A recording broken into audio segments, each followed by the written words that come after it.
கல்யாண நாள் தியேட்டரில் பாதி படம் நடந்து கொண்டிருக்கும் போதே சித்ராவிற்கு பசிக்க ஆரம்பித்தது. ஆனால் அவள் அதை காட்டிக்கொள்ளவில்லை. மணி 8 கடந்தவுடன் வயிறு தானே பசிக்க துவங்கி விடுகிறது.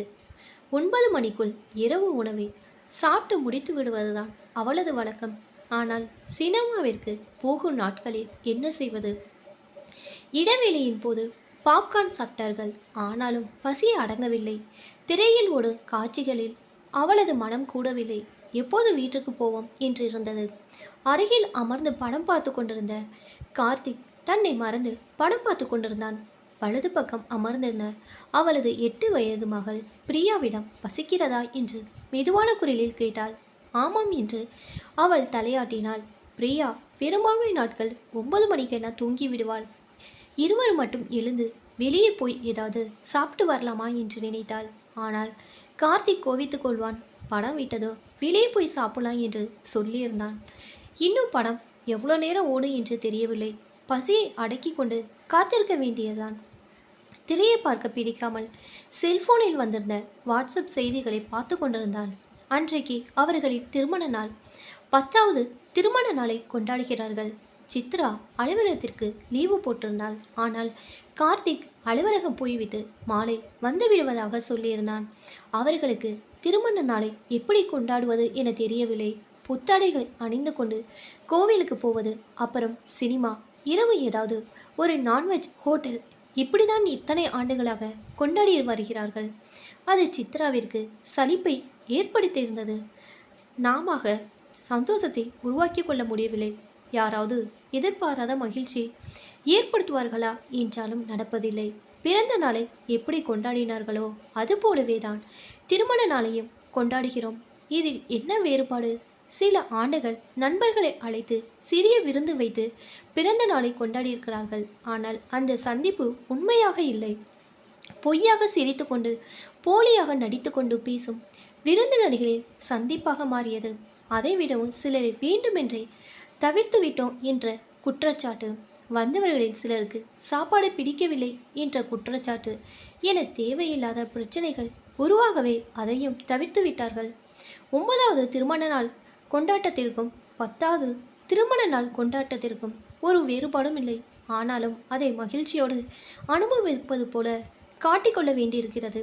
அன்றைக்கு காலையில் பிரியாவை ஸ்கூலுக்கு லீவு போட சொல்லி தன்னோட வீட்டில் இருக்க வைத்தாள். அதற்கு கார்த்திக் கோவித்து கொண்டான். அவள் லீவு போட்டு வீட்டில் என்ன செய்ய போறா? நான் மட்டும் என்ன செய்ய போகிறேன்? பரவாயில்ல, இருக்கட்டும். அதை தான் நானும் கேட்குறேன். நாம் ஒன்றும் சின்ன பிள்ளை இல்லை சித்ரா. நீயே ஆஃபீஸ் போயிட்டு வரலாம். ஈவினிங் தான் வெளியே போகிறோமே. எனக்கு இன்னைக்கு ஆஃபீஸ் போக பிடிக்கல. நான் லீவு போட்டுட்டேன். அது உன் இஷ்டம். ஆனால் பாப்பா ஸ்கூலுக்கு போகட்டும். ஒரு நாள் லீவு போட்டால் ஒன்றும் ஆயிராதுப்பா. அப்புறம் உன் விருப்பம் என்றபடியே அவன் முகத்தை இறுக்கமாக்கி கொண்டான். திருமண நாள் அதுவுமாக அவனுடன் சண்டை போட சித்ரா விரும்பவில்லை. அவன் பைக்கை எடுக்கும்போது தயக்கத்துடன் கேட்டாள், லஞ்சுக்கு வீட்டுக்கு வந்துடலாம்ல? பார்க்குறேன், நிறைய வேலை இருக்குது. நாங்கள் வேணும்னா உன் ஆஃபீஸ் வந்துடுறோம். அப்படியே ஈஸியால் போய் லஞ்சு சாப்பிடுவோம். அது வேணா நான் வீட்டுக்கு வர பார்க்குறேன். இன்னைக்கு அவியல், பொரியல், கூட்டு, பச்சடி, பாயாசம்னு நிறைய பண்ண போகிறேன். சரி, வந்துடுறேன். ஆனால் கொஞ்சம் லேட் ஆகும். நாங்கள் வெயிட் பண்ணுறோம். கார்த்திக் புது ட்ரெஸ் அணிந்து கொண்டு ஆஃபீஸ் கிளம்பி போன பிறகு அவளும் பிரியாவும் வீட்டில் இருந்தார்கள். தனது திருமண ஆல்பத்தை எடுத்து புகைப்படங்களை பார்த்து கொண்டிருந்தாள் சித்ரா. அப்போது இருந்ததை விடவும் இப்போது குண்டாகி இருக்கிறோம். திருமண நாளில் செய்து கொண்ட ஒப்பனை சரியாக இல்லை. காதோரம் முடி பறக்கிறது. அதை கவனிக்கவே இல்லை. கல்யாண நாளில் அணிந்திருந்த நிறைய நகைகள் அவளது சித்தியுடையது. அதை ஒரு நாள் அணிந்து கொள்ள இரவல் தந்திருந்தாள். அந்த நகைகளை தானே சம்பாதித்து வாங்கிவிட வேண்டும் என்று சித்ரா ஆசைப்பட்டாள். இத்தனை வருஷத்தில் அது நடக்கவே இல்லை. சிறு வயதில் வானிலிருந்து தேவதைகள் பூமிக்கு இறங்கி வந்து மகிழ்ச்சியான பரிசை தருவார்கள் என்று கற்பனை செய்து கொண்டிருந்தாள். திருமணமான பிறகு வானில் எவரும் இல்லை. நமது சந்தோஷங்களை நாம உருவாக்கி கொள்ள வேண்டியதான் என்பதை உணர்ந்திருந்தாள். பிரியாவும் அவளும் சூப்பர் மார்க்கெட்டிற்காக ஷேர் ஆட்டோ பிடித்து கிளம்பும்போது மணி 10 ஆகியிருந்தது. அவர்கள் மெயின் ரோட்டில் இறங்கி கொண்டார்கள். சிக்னலை தாண்டி சென்றதான் இடப்பக்கம் இருந்த சூப்பர் மார்க்கெட் போகிற வழியில் இருந்த ஷிவானி ரெடிமேட் கடையை தாண்டும் போது பிரியாவிடம் கேட்டாள், நீ ஒரு புது ட்ரெஸ் வாங்கிக்கிறியா? எனக்கு எதுக்குமா என்றாள் பிரியா. வெட்டிங் டேக்கு நாங்கள் மட்டும்தான் புதுசு போடணுமா? அப்போ புது ட்ரெஸ் வாங்கலாமா என ஆசையாக கேட்டாள் பிரியா.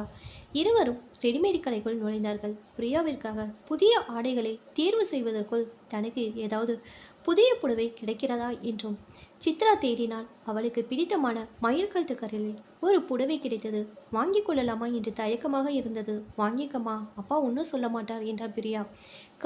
கார்த்திக்கு ஃபோன் செய்து கேட்கலாமா என்று தோன்றியது. வெட்டிங் டேக்கு என பட்டுப்புடவை எடுத்து வைத்திருந்தால் அதைவிட இதை கட்டிக்கொள்வது அழகா இருக்கு என்று தோன்றியது. பிரியா வெள்ளையில் பூ வேலைப்பாடுகள் செய்த எத்தனை பேர் பார்ட்டி ட்ரெஸ் ஒன்றை தேர்வு செய்திருந்தாள்.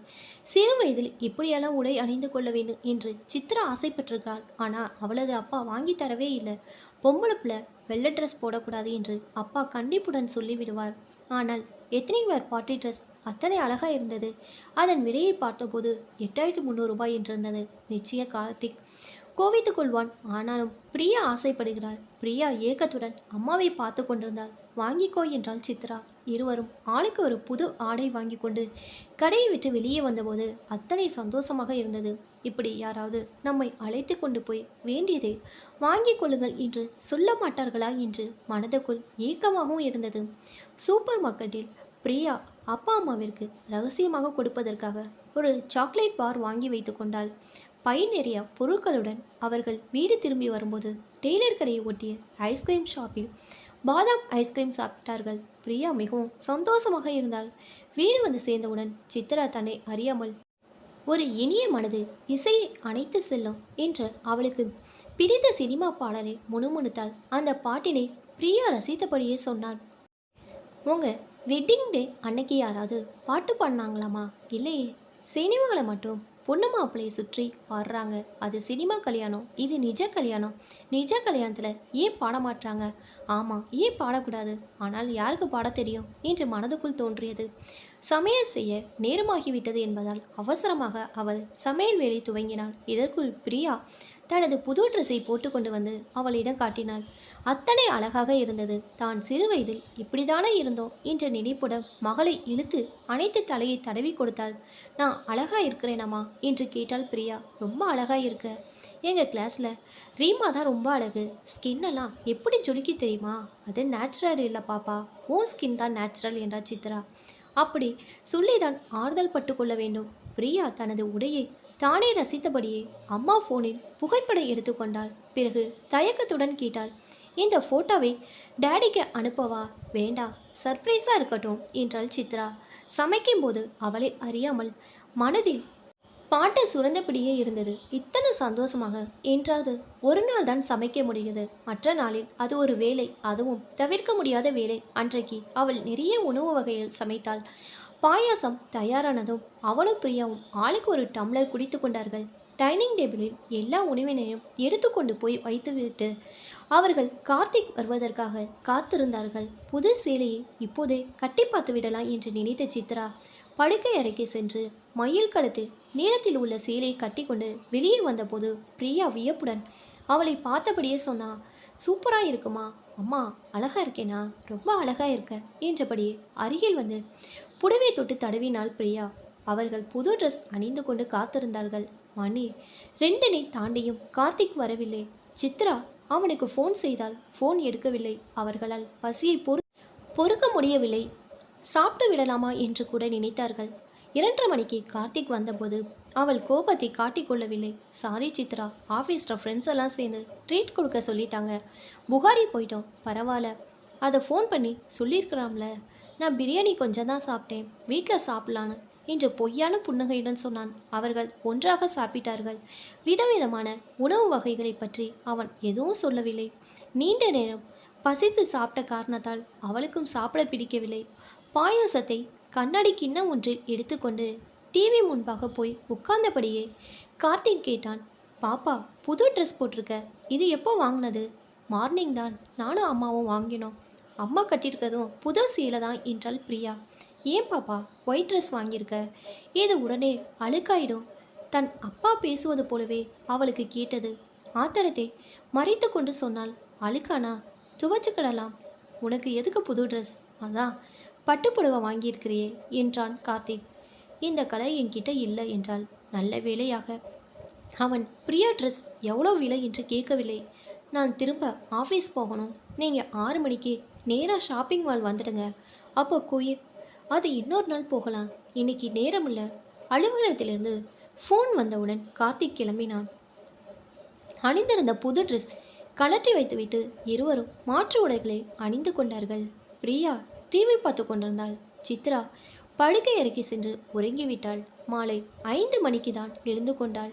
அன்றைக்கு அதிசயமாக பகலில் அவளுக்கு கனவு வந்தது. அதிலும் அவள் புத்தாடை அணிந்திருந்தாள். தலை சீவி பட்டுப்புடவை கட்டிக்கொண்டு அவள் கிளம்பிய போது பிரியா தயாராகி நின்றிருந்தாள். அவர்களாக ஒரு ஆட்டோ பிடித்து ஷாப்பிங் மாலுக்கு சென்றார்கள்.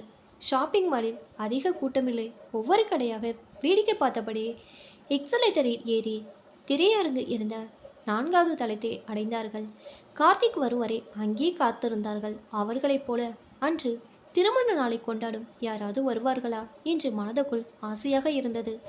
ஆங்கில படம் விட்டு நிறைய இளைஞர்கள் வெளியே வந்தார்கள். கார்த்திக் அலுவலகத்தை விட்டு கிளம்பி விட்டானா என்று கேட்பதற்காக ஃபோன் செய்தான். அவன் ஃபோன் எடுக்கவில்லை. அகன்ற திரையில் ஓடிக்கொண்டிருந்த விளம்பரங்களை பார்த்தபடியே அவர்கள் நின்றிருந்தார்கள். இதை மாதிரி நாமளும் ஒரு கார் வாங்கணுமா என்றாள் பிரியா. அந்த காரோட விலை 40 லட்சம் என்றாள் சித்ரா. அப்போ வேறு காரை வாங்குவோம் என்றாள் பிரியா. முதல்ல வீடு வாங்கணும், அப்புறம்தான் கார். இதை நீயும் சொல்லிக்கிட்டே இருக்க, ஆனால் நடக்கவே நடக்கலை.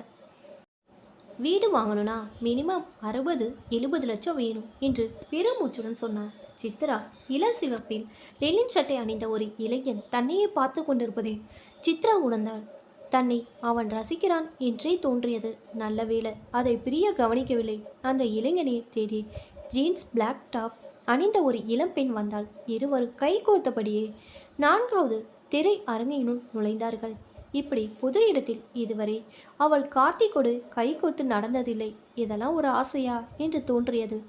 கார்த்திக் வந்து சேர்ந்தபோது மணி 6:40 இருந்தது. படம் 7 மணிக்கு தான்.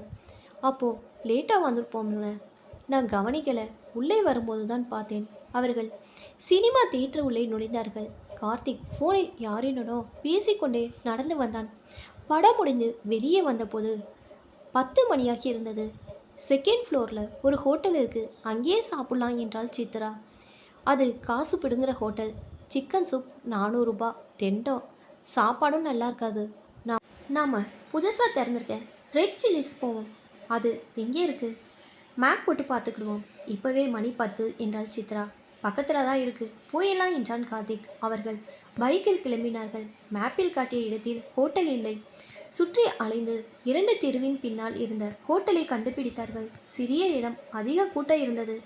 காத்திருந்து அவர்கள் இடம் பிடித்தார்கள்.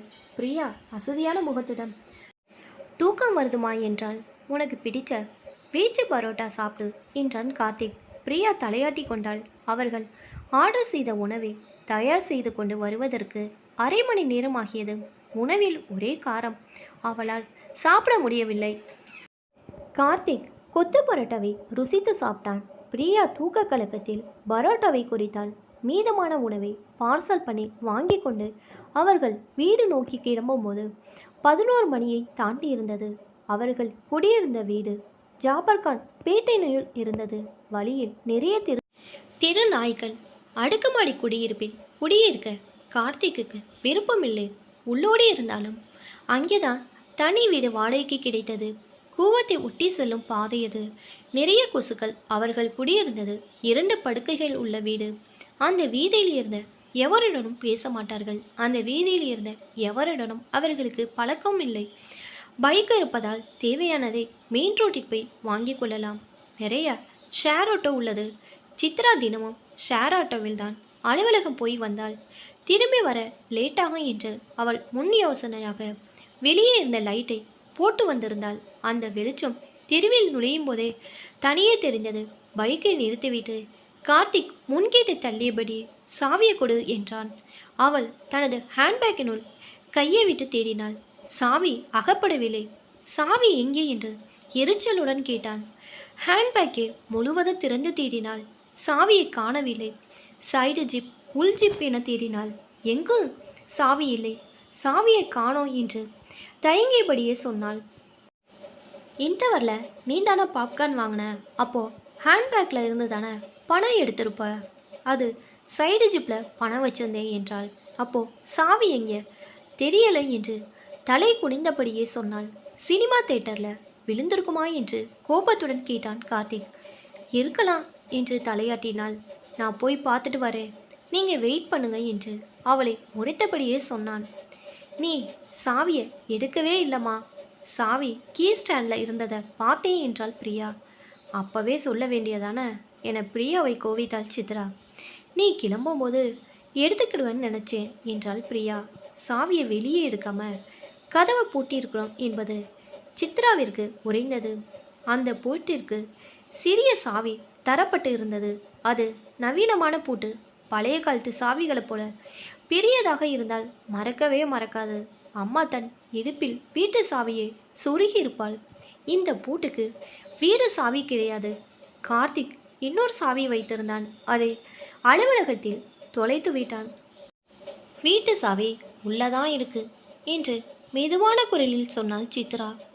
இப்போ உள்ளே எப்படி போகிறது என்று கோபமாக கேட்டான் கார்த்திக். யாரையாவது ஹெல்ப்புக்கு கூப்பிடுவோமா என்று கேட்டாள் சித்ரா. இப்போ மணி என்ன தெரியுமா? 11:30. இந்நேரம் யாரை கூப்பிடுறது? நான் வேணும்னா நித்துவை கேட்கட்டுமா என்றாள். கேட்டு தொலை, நான் மெயின் ரோட் வரைக்கும் போயிட்டு வரேன் என்று பைக்கை கிளம்பி சென்றான். பூட்டப்பட்ட வீட்டின் முன்னால் நின்றபடியே அவளது தோழி நித்யாவிற்கு ஃபோன் செய்தாள். அவள் பாதி தூக்கத்தில் கண் விழித்தபடியே, என்னடி, யாருக்காவது உடம்பு முடியலையா என்று கேட்டாள். வீட்டு சாவியை உள்ளே வச்சு பூட்டிட்டேன், என்ன பண்ணுறதுன்னு தெரியல. நீ பேசாமல் இங்கே வந்துட்டு காலையில் பார்த்துக்கிடுவோம். யாராவது போட்டு திறக்கிறவங்க கிடப்பாங்களா? இந்நேரம் யார் வருவா? ஏதாவது ஃபோன் நம்பர் இருந்தால் கொடு, கேட்டு பார்க்குறேன். அதெல்லாம் வேணாம், நீ கிளம்பி என் வீட்டுக்கு வந்துடுங்க, பார்க்குறேன் என்றபடியே ஃபோனை துண்டித்தாள். வெளியே எவ்வளோ நேரம் நிற்பது? இந்த வீதியில் ஒரு வீட்டில் கூட திண்ண கிடையாது, படிக்கட்டுகள் கிடையாது, இரும்பு கேட்டுகளை தவிர வேறு எதுவும் கண்ணில் படவில்லை. ஒரு பழைய நாற்காலியை வெளியே போட்டு வைத்திருக்க கூடாதா? இது போன்ற நேரத்தில் உட்காரலாமே என்று தோன்றியது. பிரியா தூக்கத்தை அடக்க முடியாமல் கேட்டார். இப்போ என்னமா செய்கிறது? அவளை எங்கே படுக்க சொல்வது? அந்த வீதி திடீரென அவளை அச்சுறுத்துவதாக மாறியது. உதவிக்கு என்று யாரை அழைப்பது? யார் வந்து என்ன செய்துவிட முடியும்? பேசாமல் நித்யா வீட்டிற்கு போய் இரவு தங்கிக் கொள்ளலாமா? கார்த்திக் பைக்கில் திரும்பி வந்தபோது முகம் இறுகி போயிருந்தது. பூட்டு திறக்க ஒரு ஆளை வர சொல்லியிருக்கேன், 1000 ரூபாய் கேட்குறான். அவர்கள் வீட்டின் முன்பு காத்திருந்தார்கள். வீதியின் கடைசியில் இருந்த தெருவிளக்கு பிரகாசமாக எரிந்து கொண்டிருந்தது. என்ன செய்வது என தெரியாமல் அதை நோக்கி சித்ரா நடந்தாள். படுத்து கிடந்த தெருநாய் ஒன்று தலையை தூக்கி பார்த்துவிட்டு குலைக்கவில்லை. 50 வயதுள்ள ஒரு ஆள் பைக்கில் வந்திருந்தார். அவரது பையில் நிறைய விதமான சாவி கொத்துகள். அவர் கார்த்திக்கிடம் செல்போன் உள்ள டார்ச் லைட்டை அடிக்கும்படி சொன்னார். கார்த்திக் செல்போனிலிருந்து வெளிச்சத்தை கதவை நோக்கி திருப்பினான். மாறி மாறி சாவிகள் போட்டும் கதவை திறக்க முடியவில்லை. இது ஒரிஜினல் சாவி போட்டால் மட்டும்தான் திறக்கும் சார். இந்த பூட்டு விலை அதிகம், கம்பெனியில் கேட்டால் தான் டூப்ளிகேட் சாவி கிடைக்கும். இப்போ என்ன செய்கிறது? யாராவது கார்பெண்டரை கூப்பிட்டு பாருங்க, கதவை உடைச்சு திறந்து தருவாங்க. இது வாடகை விடுங்க, கதவை உடைச்சா என்ன ஆறுது என்றான் கார்த்திக். வேறு வழி இல்லை சார், என்கிட்ட இருக்கிற சாவி எதுவும் செட் ஆகலை. உங்களை விட்டால் வேறு வழி இல்லை, எப்படியாவது திறந்து கொடுத்துருங்க. பாவம் உங்கள் ஒய்ஃப், பொண்ணு வேற இப்படி நின்றுக்கிட்டு இருக்காங்க. நான் வீட்டில் போய் வேறு சாவி இருக்கான்னு பார்த்துட்டு வரேன். நான் கூட வரட்டுமா? வேணாம் சார், பொம்பளை பிள்ளை தனியாக இருட்டில் எப்படி இருப்பாங்க, நான் வந்துடுறேன் என்று அந்த ஆள் பைக்கில் கிளம்பி போனார். சித்ராவிற்கு தான் ஏன் இவ்வளோ மறதியாக நடந்து கொண்டோம் என்று குற்ற உணவு மேலோங்கியது. நாம் நித்து வீட்டுக்கு போய் நைட்டு தங்கிடுவோமா என்று தயங்கி தயங்கி கேட்டார். அந்த ஆள் வந்து பூட்டை திறக்க முடியலனா போவோம் என்றான் கார்த்திக். வீட்டு சாவியை தொலைத்து விடுவோம் என்ற பயம் இல்லாமல் பெண் எவர் இருக்க முடியாது. யார் சாவியை தொலைத்து விட்டாலும் தப்பு அவள் மேல்தான் வந்து விழும். கார்த்திக் மாலை வீட்டிற்கு வந்திருந்தால் நிச்சயம் இப்படி நடந்திருக்காது. ஆனால் அதை சொன்னால் கோவித்து கொள்வான். பிடிக்காத சினிமா, பிடிக்காத ஹோட்டல், இத்துடன் இப்படி சாவி இல்லாமல் வெளியே நிற்பது என்பது அவளுக்கு தாங்க முடியாத எரிச்சலை உருவாக்கியது. அடுக்குமாடி குடியிருப்பில் இப்படி பிரச்சனை வராது, வந்தாலும் உதவிக்கு வாட்ச்மேனை கூப்பிடலாம் என்று நினைத்து கொண்டாள். அவர்கள் மூவரும் வீட்டின் வெளியே நின்றிருந்தார்கள். பிரியா பைக் மீது சாய்ந்து நின்று கொண்டிருந்தாள். நித்யா ஃபோன் செய்து அவள் கிளம்பி வருகிறாளா என்று கேட்டாள். தெரியல, போட்டு திறக்கிறார். அவர் வீட்டுக்கு போய் வேறு சாவி கொண்டுட்டு வரப்போயிருக்கா. நான் வேணும்னா கார்த்திகிட்ட பேசவா? வேணாம், இப்போ இருக்கிற கோபத்தில் ஓ மேலே வல்லுன்னு விழுவார். எப்போ வேணாலும் நீ கிளம்பி வந்துரு என்றபடியே நித்யா ஃபோனை துண்டித்தாள். ஊரில் இருக்கும் அம்மாவிற்கு ஃபோன் பண்ணி பேச வேண்டும் போல் இருந்தது. இந்நேரம் ஃபோன் வந்தால் அம்மா பதறி விடுவாள். அதுவும் இது போன்ற நெருக்கடி என்றால் அவளுக்கு என்ன செய்வது என்றே தெரியாது. ஆனால் அவள்தானே கார்த்திகை திருமணம் செய்து கொள்ள செய்தவள். அவளுக்கு ஃபோன் செய்தால் என்ன என்று தோன்றியது. போட்டு திறக்கர் வரவே இல்லை. கார்த்திக் அவரது ஃபோன் நம்பரை திரும்ப திரும்ப அழைத்தபடியே இருந்தான். அவர் ஃபோனை எடுக்கவில்லை. இவ்வளோ பெரிய மாநகரில் உதவி செய்ய ஆளே இல்லை. அந்த வீடு திறக்க முடியாத குகையை போல் இருந்தது. எரிச்சலில் அவனும் தெருமுனை வரை நடந்து வந்தான். போட்டு திறக்கவர் திரும்பி வந்தபோது அவரது பைக்கில் இன்னொரு ஆளும் உடனிருந்தான். அவர்கள் ஒன்றாக போட்டினை திறக்க முயன்றார்கள். உடன் வந்திருந்த இளைஞன் தன்னிடம் இருந்த சாவியை உரசி உரசி போட்டினுள் நுழைத்தான். கதவில் காதை வைத்து ஓசையை கண்டான். நீண்ட போராட்டத்திற்கு பிறகு கதவு திறந்து கொண்டது. பிரியா அவசரமாக பாத்ரூமை நோக்கி ஓடினாள். கார்த்திக் அவருக்கு பணம் கொடுத்துவிட்டு நன்றி சொன்னான். சித்ரா வீட்டினுள் நுழைந்தவுடன் கீ ஸ்டாண்டில் இருந்த சாவியை பார்த்தாள். சிறிய யானை பொம்மையுடன் அந்த சாவி ஆடிக்கொண்டிருந்தது. அதை கையில் எடுத்து காட்டிய போது போட்டு திறப்பவர் சொன்னார், மறுதி யாருக்கும் வர்றதுதாம்மா. பகலாந்தா இவ்வளோ நேரம் வெயிட் பண்ண வேண்டியிருக்காது. உங்களுக்காக நான் சைதாப்பேட்டை வர போய் இவனை கூட்டிக்கிட்டு வந்தேன். இப்போ வர பூட்டு எல்லாம் நமக்கு தெரியாது. அதெல்லாம் இவனுக்கு தான் அத்துப்படி. சித்ரா அந்த இளைஞனுக்கு 500 ரூபாய் கொடுத்தா. பரவாயில்லக்கா, சார் பணம் கொடுத்துட்டார் என்றான் இளைஞன். எங்களுக்காக இந்நேரம் வந்தீங்களே, அதுக்கு தான் இந்த பணம் என்றாள் சித்ரா. இந்த சாவியை டூப்ளிகேட்டாக வச்சுக்கோங்க என்று தான் செய்த சாவியை அவளிடமே கொடுத்தான். அவர்கள் கிளம்பி போன பிறகு கதவை மூடுவதா இல்லை அப்படியே திறந்து வைத்திருப்பதா என்று தெரியாமல் பார்த்து கொண்டே இருந்தாள். அவளுக்கு அழுகை முட்டியது. ஆனால் திருமண நாளின் போது யாராவது அழுவார்களா என்று தன்னைத்தானே சமாதானம் செய்து கொண்டாள். கார்த்திக் உடை மாற்றிவிட்டு படுக்கைக்கு போயிருந்தான். திறந்து கிடந்த கதவை தாண்டி வீதிக்கு வந்தாள் சித்ரா. மணி 2 கடந்திருந்தது.